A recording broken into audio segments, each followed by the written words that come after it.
In today's video, I'm going to teach you how to send mail to a tag member in ConvertKit.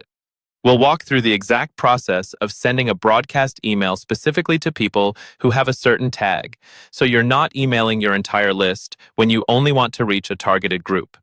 First, after logging into your ConvertKit account, look at the main navigation bar and go to the Send section.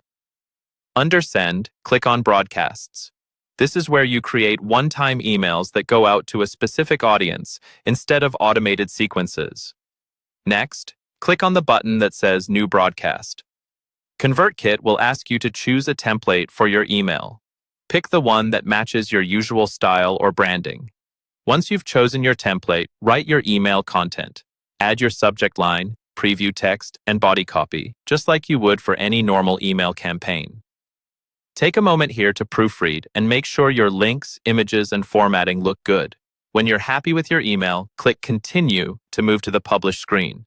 This is where you'll set who receives the email and when it goes out.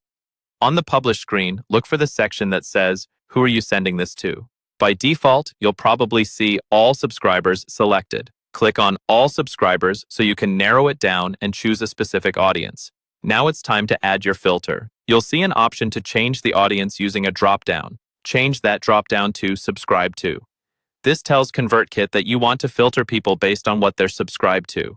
In the next drop-down that appears, select Tag. ConvertKit will then show you a list of all the tags in your account.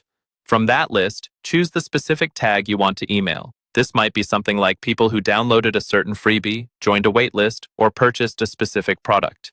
Once you've selected your tag, click Add Filter. You should now see the recipient count update so it only includes subscribers with that tag. This is a good moment to double-check that the number of recipients looks right for that audience. When everything looks correct, click Continue again. On the final screen, review your subject line, from address, and the audience one more time. If you're ready, click Send Broadcast to send your email, or schedule it for later if that fits your plan better.